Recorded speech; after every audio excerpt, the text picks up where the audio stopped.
Ella, what is logic? The study of how to think rightfully and put your thoughts in order so that you come to the right conclusion and believe truth. Thank you. Good. So guys, listen. A core part of logic is distinguishing between what is true and what is false. That's a crucial part of what logic is, okay? So have you guys ever heard a Christian or, maybe a pastor or a teacher say something like, maybe it's when they're talking about how God does the impossible or how God does really great things or whatnot. They say something like, God defies logic. You guys ever heard someone say something like that? Or maybe something like, hey, I know it's illogical, but sometimes God does illogical stuff. Or, God is not bound by logic. You guys ever heard people say something like that? Or, hey, I know it's illogical, but it's true because it's in the Bible. What's wrong with all of those statements? God is logical. They are not true. None of them. Okay? And very often, well-meaning Christians say things that are not true. Okay? They may sound catchy, but we're not supposed to believe things based on how catchy or cool they sound, right? That's part of being a critical thinker. And thinking logically is examining, distinguishing whether something is true or false, okay? So Christians who make these kind of statements, you know what they're doing? They're exposing to everyone their own ignorance of what logic actually is, okay? So there's another example. Courtney was listening to a Christian YouTuber recently, and the guy said, we should not think logically, we should think theologically. So what's the problem there? What's a core, what's a root word inside the word theological? Logic. Okay? You can't have theology without logic, okay? Here's the thing, guys. You know why all these statements are wrong? Is because God never does what is illogical. Why not? Because it would contradict and violate his very nature, his very character, because logic is sourced. It's rooted in God himself. Did you guys know that? Remember many weeks ago when I said to you guys, logic, guys, is the foundation for every study in life. Math, science, theology, and other things. Remember, logic is all about putting your thoughts in order. Is God a God of order? Yes. So that you can come to the right conclusions and you can distinguish truth from error. That's the whole purpose of logic. And so, a well-meaning Christian might say something like, well, I know the belief, what we believe as Christians about the Trinity. The doctrine of the Trinity, it's illogical, but it's still true. Not so. The doctrine of the Trinity is not illogical at all. Now, if what you believe about the Trinity is that it's three persons and yet only one person, then yes, that is illogical. But that's not the biblical doctrine of the Trinity. Okay, the biblical doctrine of the Trinity is that it's three persons in one being. That's different. That is not a contradiction. Okay, now we can get into all the metaphysics about what a being is, but that's not the purpose of our study tonight. Now, think about it. We as finite humans, we may not fully understand how that works, three persons in one being, since we've only ever seen in our finite state one person in one being with a human nature. But I want you to think about something. Is God a finite being? No. So is it possible that God, an infinite being, could exist in a way that we have never seen? Yes. In our finite existence as three persons in one being? Of course. And there's nothing illogical about that. I like what the Christian apologist and theologian Norman Geisler said. He said, how it works is beyond us, but it is not a contradiction. Okay? So there may be things about God or things that God does that might seem illogical to us on the surface, but that doesn't make them illogical. Okay? Remember the argument we talked about last week, the argument for personal incredulity? Logical fallacy. Well, it doesn't make sense to me, so therefore it must be false. Okay? That's a logical fallacy. So, all that to say, guys, just in our introduction, don't ever say things like God defies logic, or God does what's illogical, or that the Bible promotes things or says things are illogical, because that's just simply not true. Okay, it misrepresents who God is, misrepresents what God is like, what God has done, and really what we believe as Christians. Okay, we'll talk about that more in a few minutes, but let's look at some other logical fallacies. So we have the logical fallacy of equivocation, also known as false equivalence. Okay, so this is the fallacy where someone uses a word in a different way than they used it earlier in the argument. Okay, or when they kind of change definitions of the same term halfway through the discussion or the argument. Does that make sense? Yeah. Okay, so let me give you an example. I'll let you guys continue writing that down. So I'm going to give you an argument. You try to find out what the key word is and how they're switching definitions of that word. Okay? So an argument goes something like this. Feathers are light. What is light cannot be dark. Therefore, feathers cannot be dark. What's the problem with that argument? It's committing the equivocation fallacy. What's the key word, Vaughn? Light. Okay? How are they using the word in the first part of the argument? Light as in weight. It's talking about weight, right? How are they using it later? Light as in like brightness. Yes, color. Okay, now the word light can mean many things, right? But see, it's using it in one way here and then changing the definition later, and then your conclusion is totally off. Okay, now that's a kind of a funny example, but let me give you kind of something more detailed, all right? So if you're still writing that down, I'll give it to you afterward, okay? So there you go, there's the argument. But a lot of evolutionists actually they commit this fallacy when trying to prove that humans evolved from apes and that we all came from a single-celled organism. All right, they'll say something like this. Richard Dawkins has done this, okay? So check it out. They'll say something like, of course humans evolved from apes. Just look at the evidence for evolution all around us. For example, look at the evolution of the bird beaks on the Galapagos Islands. They've clearly evolved over time, so it's clear that evolution is real and people evolved from lower life forms. What's the problem here? They didn't change what species they are. Okay, good point. What's the key word in this argument? Evolution. Right? Or evolved, okay? So why is it the key word? This is really important for you guys to know because people can be really tricky with the way they use words. Ella. Is this a quote or is this? This is Okay. this is a lot of evolutionists say this, but these are just my words It's that I put. being used in macroevolution and microevolution. Aha! That's the important thing.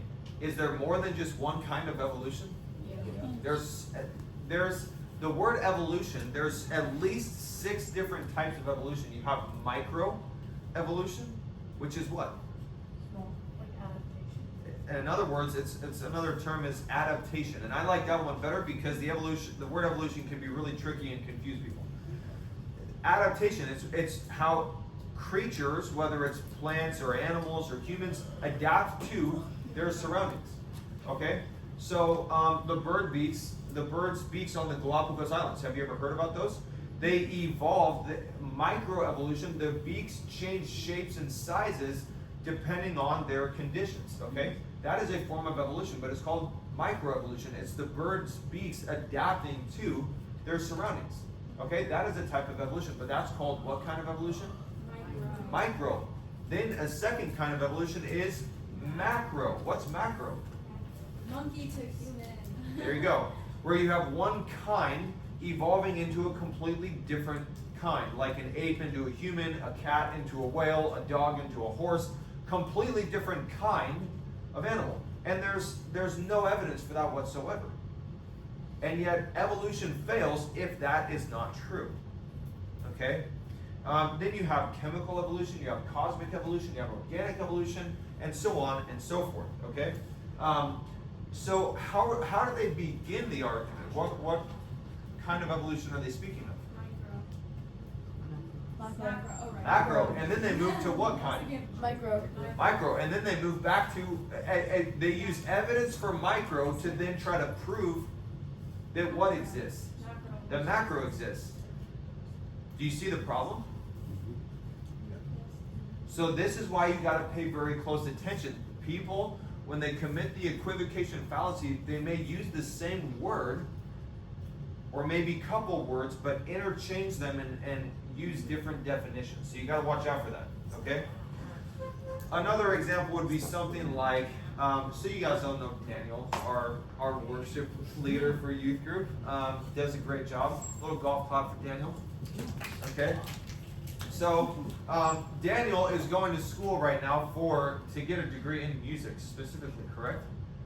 So let's say after Daniel gets his bachelor's degree, he goes on, gets a master's degree, and then eventually he goes on for a doctorate degree. You guys know what a doctorate degree is? Okay? So kind of like a PhD. So if he achieves a doctorate in music, he would be called a doctor of music. Okay? So here's where the equivocation fallacy would come into play. If one of you guys said one day, doctors know a lot about medicine, and Daniel is a doctor, so Daniel must know a lot about medicine. Wrong. What's the key word? Doctor. Doctor. Okay, so how's it being used in the first part? About like physician. No. Medical doctors, right? Physicians. How are you using it later? As a degree. Yes, a doctor of music.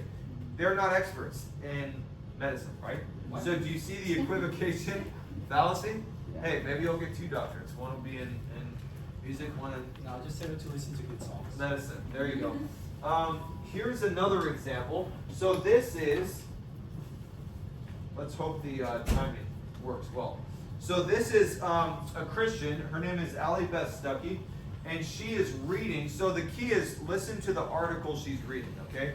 She's reading an article by a pro-choice lady who's criticizing, like the Duggar family? Okay? So there's a Christian lady named Jessa Duggar who very sadly she was pregnant with her child and she had a miscarriage. Okay? And then after the child died in her womb, they performed an operation called a DNC and removed the child from her womb. Okay? So listen to what the pro-choice person, accuses Jessa Duggar of in the article. This is from the online magazine Jezebel. They consider themselves, of course, a feminist outlet. And this is an article written by Caitlin Cruz. And the title is Jessa Duggar Seawold Had an Abortion, Even If She Won't Say the Word. I mean, just the evil of this is just, it gives me a pit in my stomach. People magazine and other outlets accepted Duggar's framing of the experience as a quote-unquote miscarriage, which would be fine, except that an anti-abortion celebrity literally having an abortion is probably something that's worth discussing honestly. It's commendable that Duggar Seawold is sharing her experience for procedural abortion. Duggar Seawold's story is proof that abortion treatment is needed and wanted by even the most anti-abortion among us. And abortion is how a miscarriage is treated, to make sure a patient's uterus is completely evacuated. That way, no further complications like sepsis ensue. This is a complete and total lie. Okay, can you guys see the problem here? Yeah. This fallacy actually gets committed by a lot of pro-choice people very often. What's the problem? Yes? Oh, I thought you were raising your hand. No. Yes? It's not an abortion if the baby was already Correct. Okay? Is a miscarriage, okay? The lady had a miscarriage, and then after the baby had already died, they removed the child from the womb. Is that an abortion? No. No. Okay? So she's equivocating.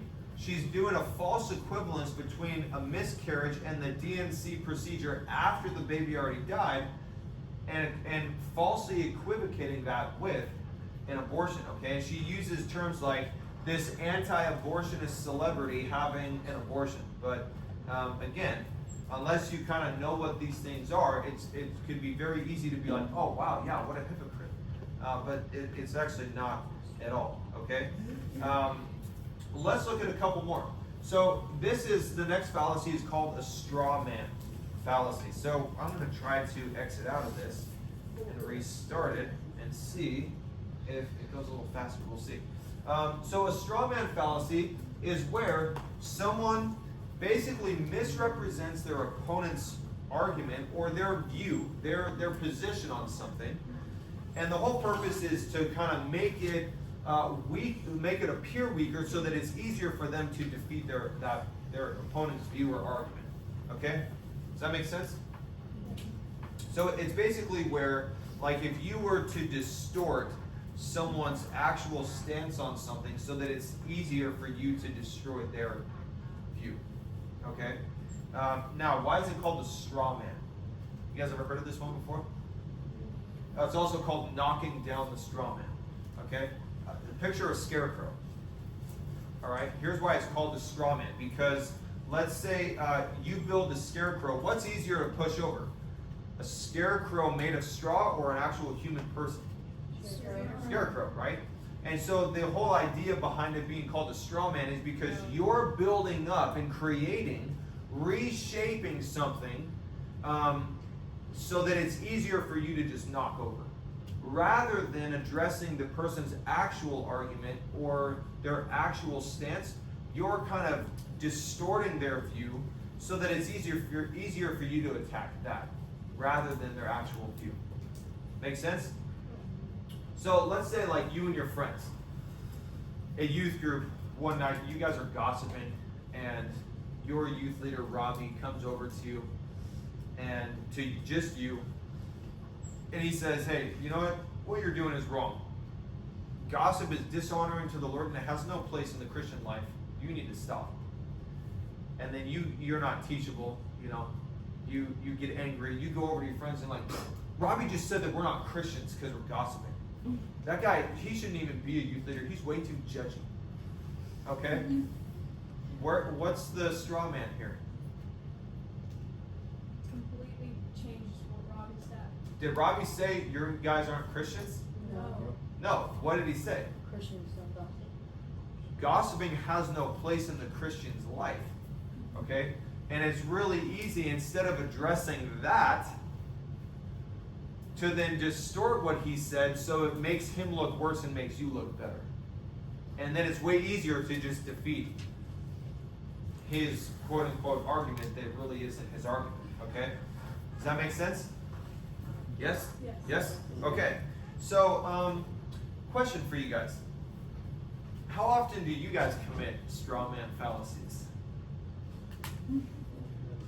A lot. In order to maybe make someone you're upset at look bad and to make you look better. In what ways have you guys committed a straw man before? Could be to your parents. It could be your siblings, your friends, your teachers. You go home, you know, you got a bad grade on something and you're kind of arguing with your teacher and they make a good case and you go home and misrepresent their position to your parents, you know, to maybe make you look better and them look, it's easier to defeat their case. Anyone? Yeah, no hands go up because maybe you're thinking, yeah, okay, Maya's honest. How have you guys committed a straw man before? Eric? A couple days ago, my neighbor said that sometimes I was annoying, sometimes his son was annoying. But what I said to my mom, because this is what I thought I heard, I said he just called me annoying. Thanks for the honesty. It's interesting how we can only hear sometimes what we want to hear, right? Okay, for sure. Yeah, that's a good point. I remember during COVID, I had a friend who I was supposed to be at a church meeting one time, and I was like out of state traveling, and so one of my friends was at the meeting, and a bunch of people were there, and he got out of the meeting and called me like, oh my gosh, the meeting was horrible. The person running the meeting basically told us all like that we need to get the COVID vaccine. And I was like, wow, that's pretty surprising. Like I really want to watch and see this for myself. And the meeting was actually recorded. So then I went on and I actually watched and listened to the entire meeting, and the word vaccine was never even mentioned once. Never did the leader of the meeting say you guys should get the vaccine or anything like that. And so the person, my friend, just heard what they wanted to hear to try to make a case of how horrible that person was. And it was like, I want you guys to think about something. When you commit the straw man argument, you know what you lose? Credibility. Okay? Think about that. We'll talk about that more in a minute. So this is not Charlie Kirk. Charlie Kirk's sitting across from this lady. So he's sitting in a room with a bunch of people, and he's debating with them. And he and this lady right here are specifically talking about the war on drugs. Okay, so listen closely. The timing might be a little off. Just listen to the words. And a war on drugs. Is this correct? I like the war on drugs. You like the war on drugs. So during the war on drugs, it created an epidemic of mass incarceration, specifically You're using drugs. no. Or peddling drugs. If you don't use drugs, then you go to jail, right? So you believe that the criminal justice system is flawless? No, there's a flawless. Okay, do you guys see the problem here?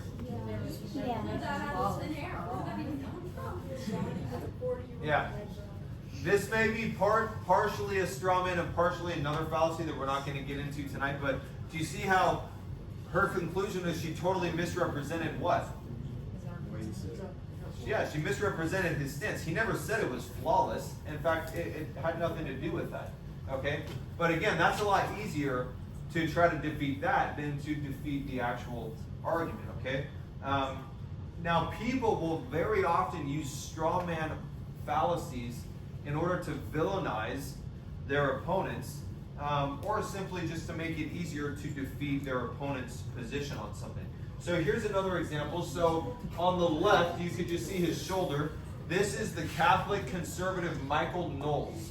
Okay? I think I showed you guys maybe a little bit of this a couple weeks ago. So he's debating, listen guys, he's debating, this right here is actually a man, a biological man who... Quiet, listen up. Who has tried to transition into a woman, which, is not possible.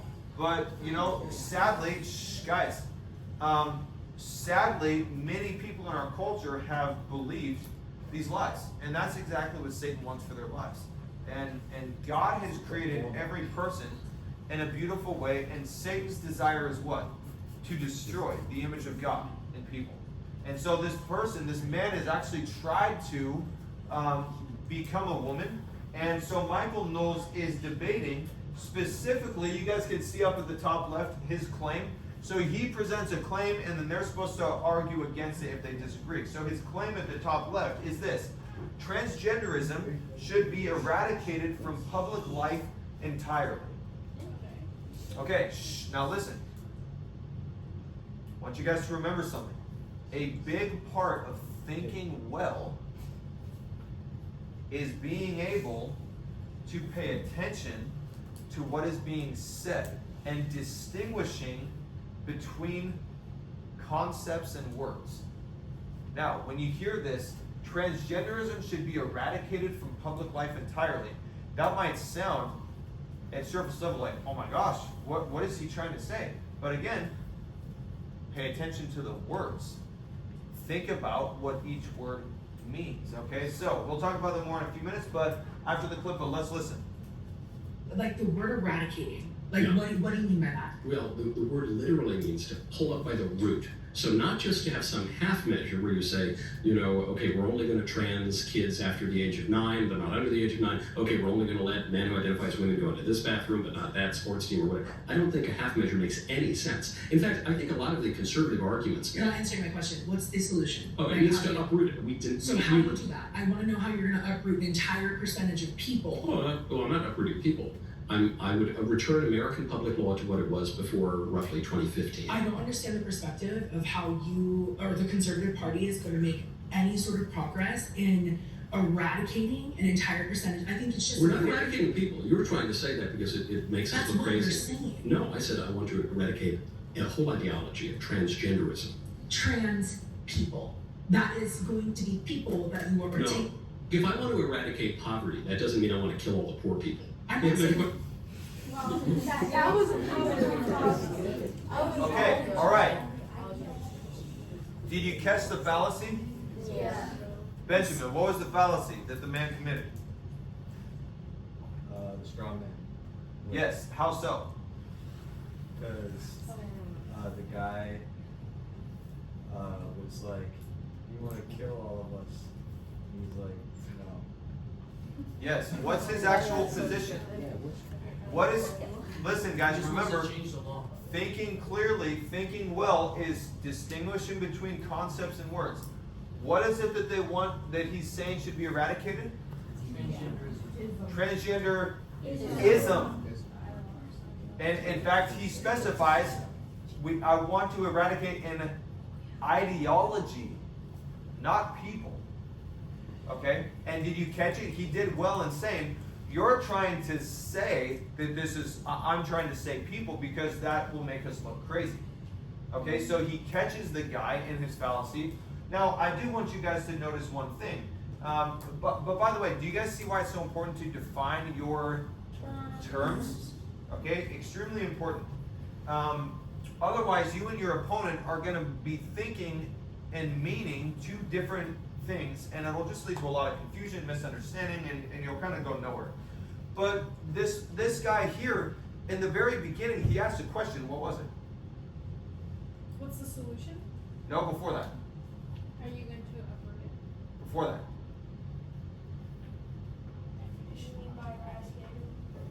Exactly. What do you mean by eradicate? That's a really good question. Yeah.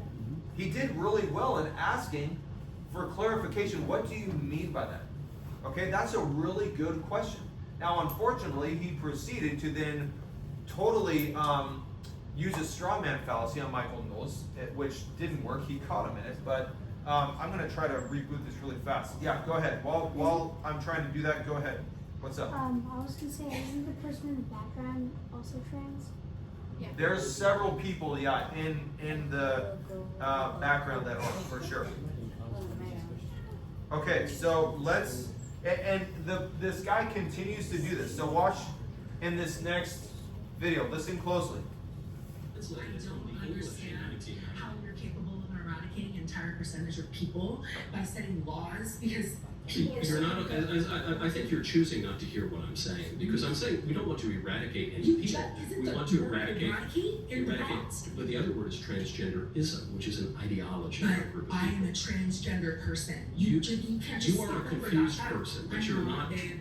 I'm so secure in myself, and there's other women in this room that are also trans, have been trans for 20 plus years, 7 years, babe, that know exactly what they're doing. You're confused because it's not How are possible you for a man capable to of become a looking at woman. somebody without knowing their bodily autonomy, knowing anything that's going on with their medical history, anything, Because I You know nothing I know about the me. basics of human You nature. know nothing about me. I know that you're human. And I know a little bit about human nature. And I know that a boy can't become a girl. So that's what I know. Unless you're a fish. Okay.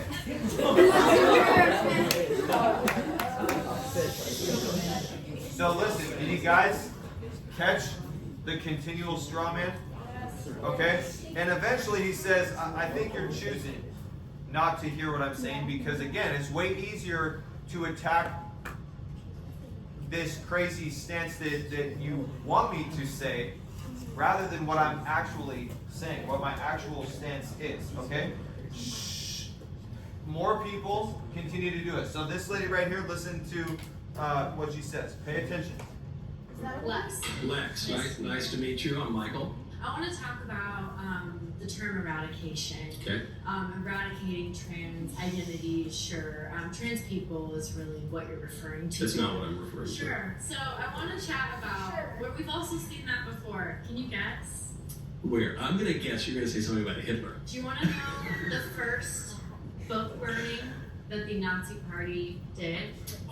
Please, yes. It was the Library of Queer and Trans History. It's outrageous. Okay. Outrageous. So, Wow.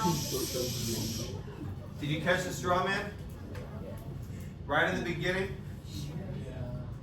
She says, okay, what you're really saying is this, and he's like, no, I'm not. How many times do I have to say this? That's not actually what I'm saying. But she goes on and says this. Pay close attention. A couple fallacies here. Advocated book burning. Fascism as a whole really loves to hone in on small portions of society. And right now, I'm sorry, I'm gonna outright call you a fascist. Oh no. And Well, say what you're saying forbid. is free speech. What you're calling for is an eradication of an entire community of human beings that deserve Just because you say that doesn't that make it deserve true. to have rights, that deserve They do deserve and that right. respect. Oh yeah, I agree. And I totally agree. Okay. All right. She is so sassy. So, there's the ad hominem, right? Let's just resort to calling names, okay? But also the straw man, once again, just at that point, guys, if you're trying to, again, argue with someone, not argue in the sense of you're both getting really angry, your face is turning red, and you're ready to throw punches. The different kind of arguing, like having a logical argument. Like I present an argument, I present my belief and my reasons for it, and then you either agree with it or you tell me why you disagree, and we have a friendly debate. Okay? At some point, there's no point in continuing on, right? If they're refusing to hear what you're saying, and if they insist on misrepresenting what your point is, what your stance is on something, it's like, okay, this is going nowhere, right? So, and you got to just be aware of that. But I want to caution all of you. You need to be very careful not to commit this fallacy, because when you do, you lose credibility. And what you do, guys, is you are showing people that one of two things. Either one, you're actually ignorant of your opponent's view, which is pretty humiliating, okay? If you're constantly misrepresenting their view, you're either showing that you're actually ignorant of what their view actually is, or two, you're showing that you're being intellectually dishonest and deceitful by purposely trying to twist their view into something else so that it's easier for you to defeat that rather than to defeat their actual argument. In either scenario, it's really cheap and it's really sloppy and it's immature, okay? You lose credibility and you misrepresent the Lord, so stay away from committing the straw man fallacy, okay? Can you guys think of ways people in our culture use the straw man on people? Anything come to mind? Yay? Nay? Oh. Yes. Okay. I have one. Yeah. Back to the abortion thing, like a really common thing that you hear people say. I mean, it's tons of straw men, to be honest, but a lot of times they'll say you're not really pro-life, you're just pro-birth. Like you don't care about babies after they're born, and they try to tell you what your view is, even if it's totally not true at all. But it's because it's really easy to make someone seem cruel by implying that they want a baby to be born, but they don't care if it's born into like poverty or with parents that hate them and abuse them. Like, but they set it up to make pro-life people seem like they're just like really inhumane and just like, or they'll say all you care about is controlling women's bodies, which is also just totally bogus. Like they'll say that all the time. Have you guys heard that? Yes. For And that's for total sure. straw man argument. Yeah, excellent point. Can you guys think of ways that Christians, some Christians, use straw man arguments against their opponents? Have you ever? Do you know of any ways where some Christians will misrepresent what their opponents believe about something? Pay attention to that. Okay? Pay very close attention to that. Here's another fallacy, the hasty generalization. So this is one that I brought up in youth group many times in the past. Hasty generalization gets committed ever so often in our society, in our culture. You guys know what the hasty generalization is? Anybody? Anybody? What is it? It's like when somebody say, all white people are hate white people. Yeah, yeah. Because the history of the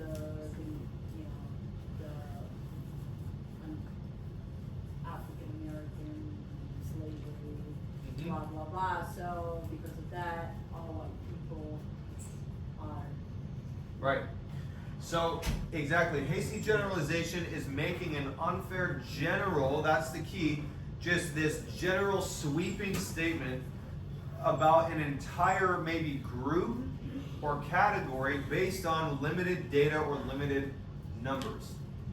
Does that make sense? So it's basically like making a super broad claim, max, based on a really small sample and an insufficient amount of evidence.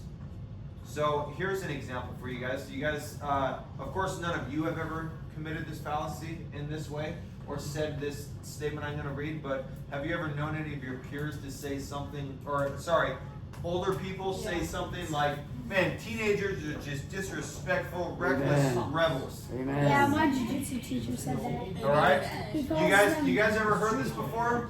That's true. How does it feel? But that is true. That's not true. What's the problem with this statement? They're generalizing all of us. Yes, they're lumping all of you into this category based on a few or maybe even some teenagers being a bunch of punks. Right? So, is it then accurate or fair or right to then generalize about all teenagers that way? No. Okay? Now, vice versa is also wrong. Again, none of you guys have ever done this, but maybe your peers have said something like, man, elderly people, they're just cranky, stubborn jerks. Yes. I've said that before. Eric has said that before. I said that about my granddad. All right. Listen up. Seabass. Are some elderly people like that? Yes. For sure. Are all of them like that? No. Does it give you the right to then generalize about all elderly people? No. Yes. Oh, I thought one of you guys said something. Said my name. We did. We said that you normally say the top one about teenagers being respectful, friendly, There we go. You also said that you're the elder. Have I? I think you're making that up. Straw man. Okay. All right. So, how do people in our society commit the hasty generalization? Vivian. Like if people go to church and they don't have a good experience, like if they go to a Christian church and they don't have a good experience and they're not saved, then they're like, oh, I had a bad experience at this church. All churches are going to be like that. Excellent. Very good. Or they just say, man, Christians are hypocrites or this or that, right? And they just generalize. It's like, do you guys know how many hundreds of millions of Christians there are in the world? And the person is making this massive sweeping statement about hundreds of millions of people based off of the evidence of maybe a few. Guys, pay attention. How else do people in our society commit the hasty generalization fallacy? Yes. Josh. The BLM group, Black Lives Matter. Okay. How so? Where they say like one thing happened in the news, like this white guy killed a black thug, so all white guys and white cops are just all racist. Okay. Yeah, that's happened. Okay, now in our society, it can happen in many ways, right? It can happen. Hasty generalization gets committed with things regarding race, right? Also with things regarding sex, like women and men, right? Hasty generalization about women just let their emotions drive them. Okay, well, is that true of some women?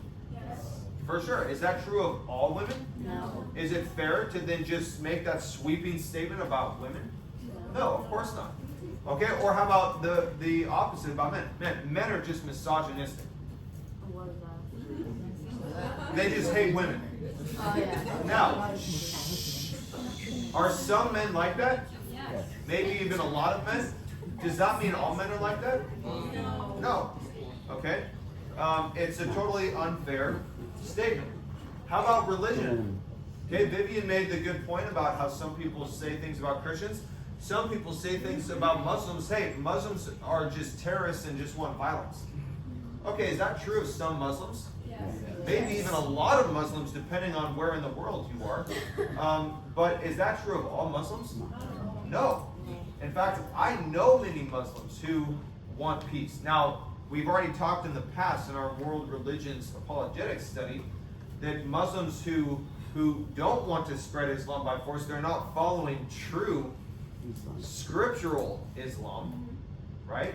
But there are many Muslims that do want peace and they don't want violence, okay? Or in politics, hasty generalization gets committed quite a lot in politics, doesn't it? Things like saying, man, Republicans are just diehard Trump supporters and they just think Trump can do no wrong. Are there some Republicans that believe that? Yes. For sure. Are all Republicans Trump fans? No. No.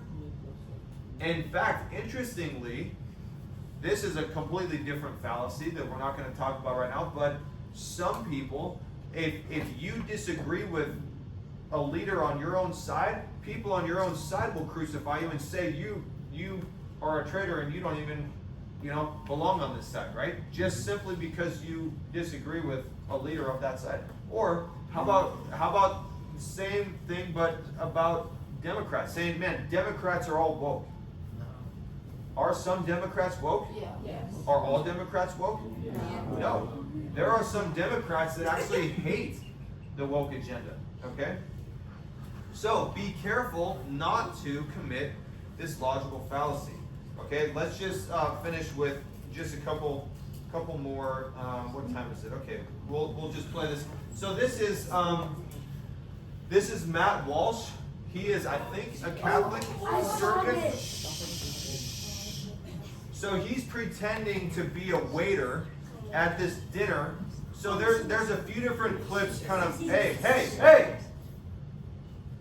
There's a few different clips merged into one video here. So some of it is this dinner scene, others are not. So this is a dinner scene where these two ladies right here are quote unquote educating a bunch of white ladies around a table talking about how racist white people in general are. Okay, so. Is this Matt Walsh? Am I a racist? Quiet. I had to be a white woman, an unsuccessful one, for many decades, and it was a miserable experience. And really, the hatred of yourselves and each other is like the not seeing your power, the being afraid. Like, all you do is talk about each other, talk about yourself. My God, That's what's all. that? That's all they do. I tell you, these white women. But that's it. I'm so fat, I'm so stupid, I'm blah, blah, blah. Sorry.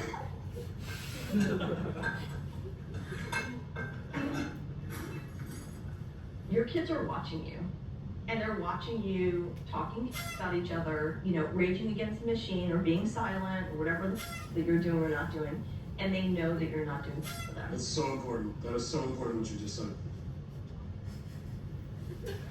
It's really important. White people are starved for these conversations. We are. We're so starving. Yeah. We are so starving for this. In a white supremacist society. Is America an inherently racist country? I think the word inherent is challenging there. If we say fundamentally, yes. America is racist to its bones. All of So you. inherent. Yeah. Okay. So I think it's pretty easy to see the hasty generalization there. We'll finish with one more fallacy. This is called the false dilemma, aka false dichotomy. All right, so this is where you build an argument on the assumption that there's only two possible choices or outcomes, when in reality there could be more than those two. So one way to detect this fallacy very often is when someone uses the words either or this. Okay? Now, obviously in life, sometimes, and given the situation, there are only two options of something, right? For example, either God exists or God does not exist, right? There's no other third option, right? So, but that's not always the case. So you got to pay close attention to that. So let's, as an example, someone says to you, you either love me or hate me. No. Could it be possible that there's like a third option there? Yeah. I mean, what if it's someone just comes up to me on the street that I've never met and they just come up to me and say, you either love me or hate me? It's like, dude, I don't hate you, but I also don't love you because I don't even know who you are. I literally have never even met. I don't know anything about you. Or it could just be that I'm just totally indifferent toward you. I don't love you or hate you. I'm just indifferent, right? There's more than just those two options. Make sense? So here would be another example. We see this a lot in our relativistic culture. You either love people by affirming them, or you hate them by not affirming them and saying that they're wrong. You guys ever hear that one before? No. You affirm however people want to live and the choices they make, and that's loving them. Or if you don't do that, then you're hating them because you're saying they're wrong. Well, what's the problem here? They're only giving you what? Two options. Could there possibly be a third one? Or a fourth one? Or a fifth one? For sure. What would the third option be? You just don't care. Okay, you could not care. What else? You could affirm them as a person without affirming their actions. Okay, you could affirm them as a person without affirming their actions. Like, you can love them, but also, like, you can love them and, like, say it verbally and, like, I guess correcting them. 100%. That's a great point. Did Jesus love people perfectly? No. Yes. What? Get out, Paul. Now's your chance to cast ad hominems on Paul. Okay, so listen. Did Jesus love people perfectly, Vaughn? Say it with pride. Yes. Yes. Of course. Now, did he just affirm however they wanted to live? No. Jesus corrected people many times. In fact, he told people, go and sin no more. But he loved them. And yet, so many people in our culture say, no, you either love them by saying, yeah, just you do you, or if you say they're wrong, then you're not loving them. Okay? That's a false dilemma. Pay very close attention to that, guys, because at school, maybe at home, amongst your friends, in our culture, you will hear people use that accusation against you or that argument. Don't fall prey to that. Okay? Here's another example. You guys in John 9? 30 minutes later. John 9, the disciples committed the false dilemma fallacy. They asked Jesus a question, and Jesus correctly told them, wrong. So, in John chapter 9, it says, someone read it for us, verses 2 and 3. Yeah, go ahead, nice and loud. And his disciples asked him, saying, Rabbi, who Sorry, sinned? 1 and 2. Now as Jesus passed by, he saw a man who was blind from birth. And his disciples asked him, saying, Rabbi, who sinned this man, or his parents, that he was born blind? Okay, stop. What's their false dilemma? This guy is born blind because one of two reasons. Either he sinned or his parents. And what is Jesus' response? No. It has nothing to do with that, right?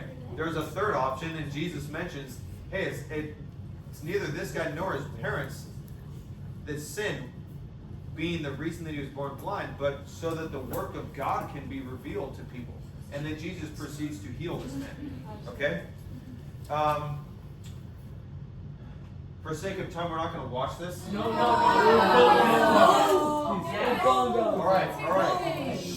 So, this is leading up to our past election, and President Barack Obama goes and visits several black men, and he tells them, in essence, pay close attention to the video. He tries to persuade them to vote for Kamala Harris. Now listen very closely. And you're coming up with all kinds of reasons and excuses.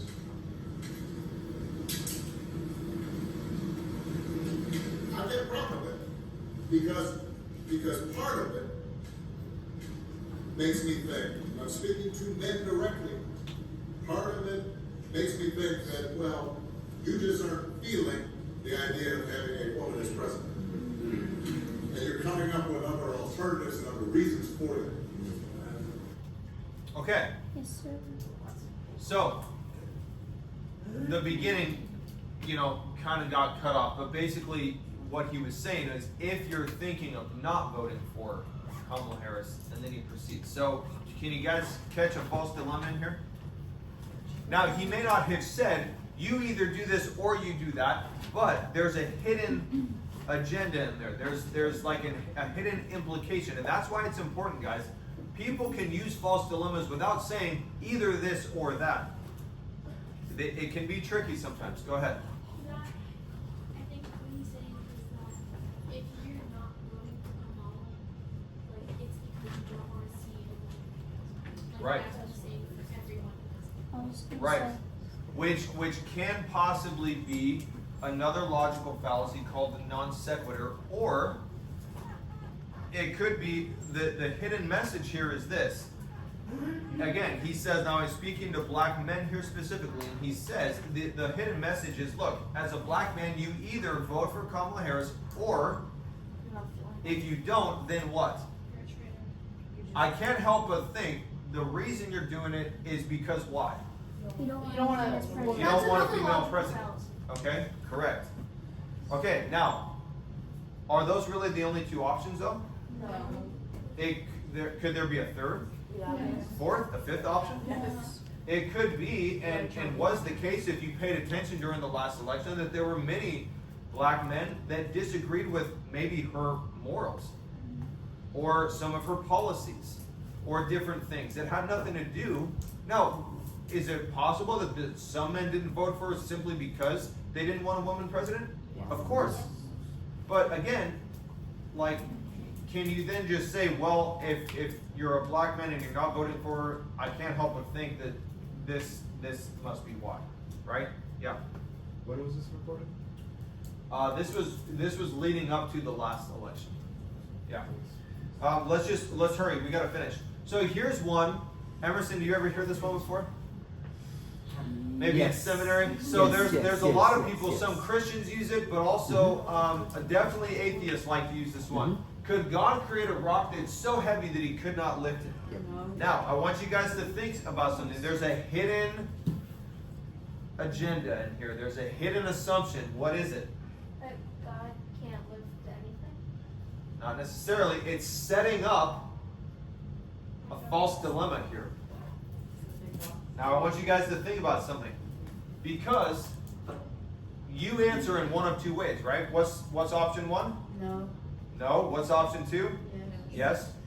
In either case, either way you answer, what's the conclusion? God can't do something. God can't do something. And then they try to use that to say, well, therefore, God is not all powerful. So here's the reasoning behind this.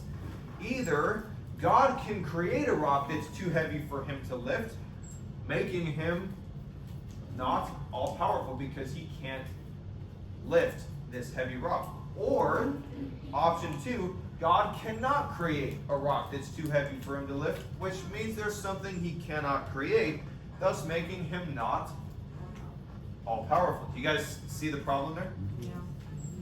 Are those the only two options? No. No.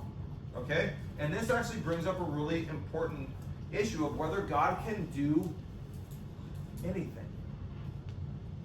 Is there anything that God cannot do? For sure. Jay, blasphemy.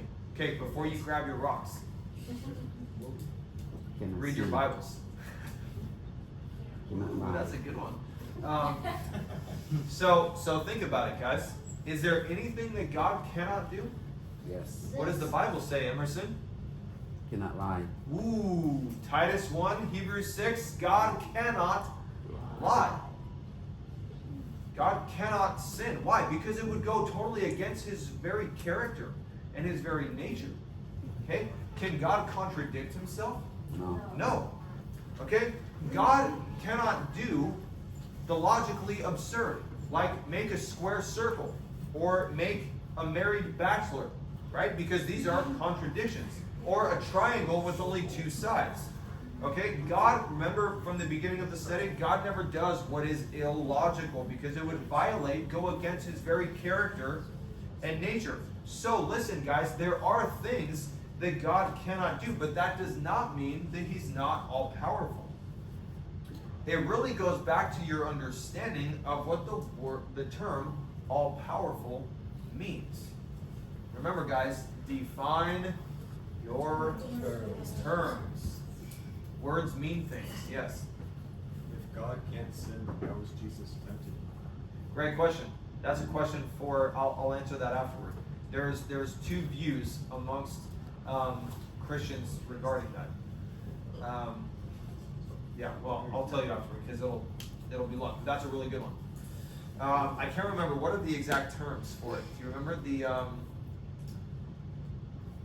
Nope. I got nothing. don't remember. Yes. Okay, anyways. Test is a test. This is all I'm going to be thinking of now. There is like a long word for it. It's never, okay, forget it. So omnipotence, guys.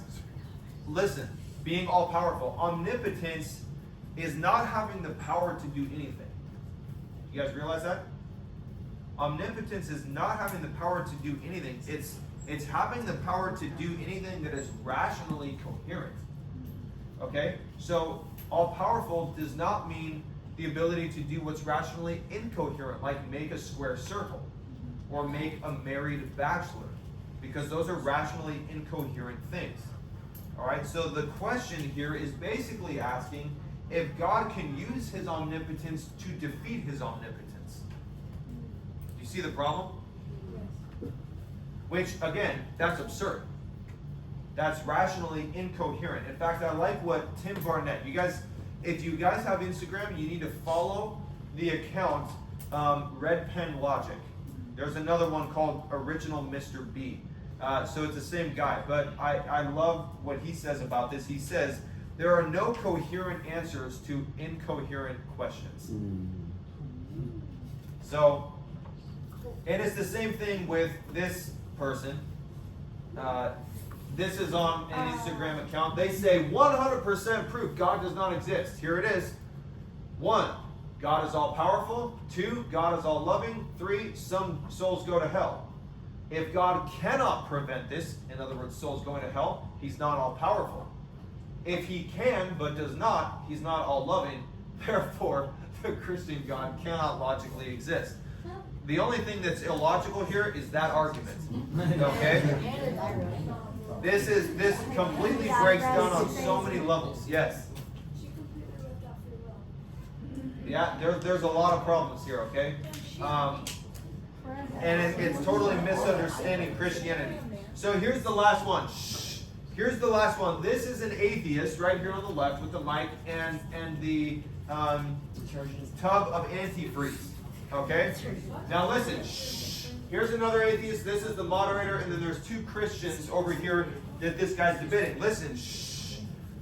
So this guy pours a cup of antifreeze into a cup, and he tries to challenge the Christians in the room to drink the cup of antifreeze, basically because he's using Mark chapter 16, where Jesus tells his disciples that if you drink anything poisonous, it will not harm you. Okay, now listen closely to what he says.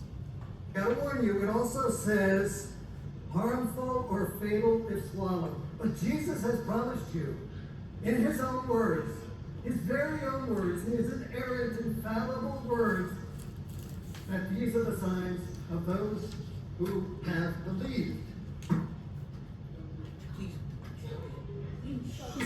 This really is antifreeze. I do not recommend you drink it. I'm not going to drink it. I want to know, simple question which I would have asked, but I'll just ask it now.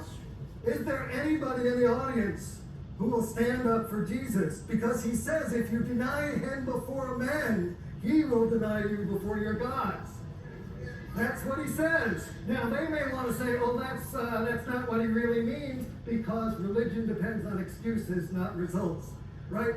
Smallpox is gone. Why? Because science actually produces results, not excuses. So I invite you, my brethren, my lovers of Christ, my sheep of your Savior, don't just flap your words.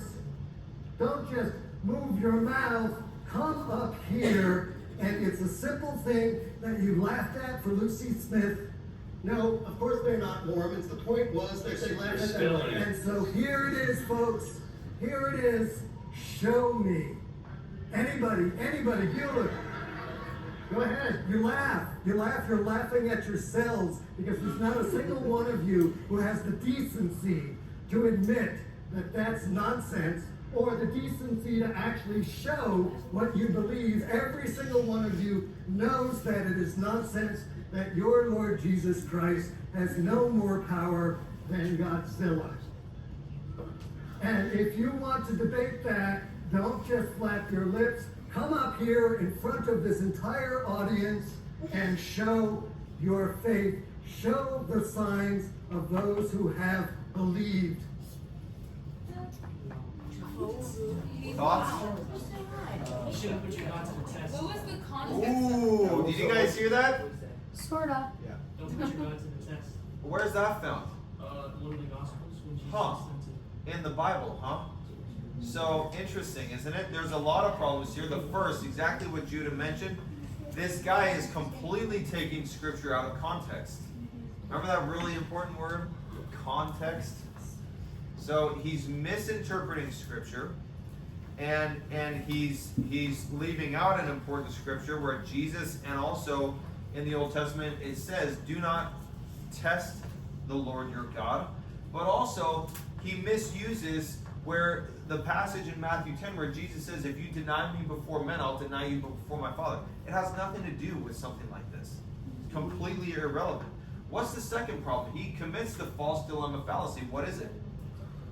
Either what, Emmanuel? I was going to ask you a different question. Okay, hold on one sec. Yeah. Either what? You're going to come up here and what? Prove your faith by what? Drinking the cup of antifreeze, or you won't drink it, which, according to this clown, is denying Jesus before people, right? Do you guys see the problem? Are those the only two options? No. Exactly what Judah said. Don't test the Lord. Okay? So anyways, there's other videos I have, but we'll just kind of finish there. So how many fallacies did we do? 3, 4? 4. Yes. In fact, one of the guys, James White on the right, he says, this guy is perfect proof of why what's called textual criticism, examining what the text actually says, why that matters. And everyone laughs and they realize, oh yeah, for sure. So, yes, they do. So, what fallacy? What's the first one we looked at? Equivocation, right? Which is what? What's the second one? Straw man, which is what? Misrepresenting opponent's argument. Good. What's the third one? False dilemma. No, hasty generalization. Hasty generalization, where you just generalize about a whole group based on limited data. And 4? False dilemma. False dilemma. Okay, good stuff, right? Yes. Ready for another one next week? Yes. All right, let's pray. Lord, we thank you for your word. We thank you for, Lord, that your word is complete. And you haven't left anything out. And God, I just pray that you help us to be avid students of your word. Help us to be avid students of applying your word when you command us to love the Lord your God with all of your mind. Lord, help us to learn to love you with all of our mind, to learn to think well for your glory, and for the edification of ourselves and others. God, I pray that you'd equip and raise up each one of us to now go out into our society, into our culture, and into our church and help people that make mistakes in their thinking and use logical fallacies to lovingly correct them. And Lord, please protect us. Help us to guard against committing these fallacies in our own thinking, in our beliefs, or in our arguments. So we love you and we thank you in Jesus' name. All God's people said,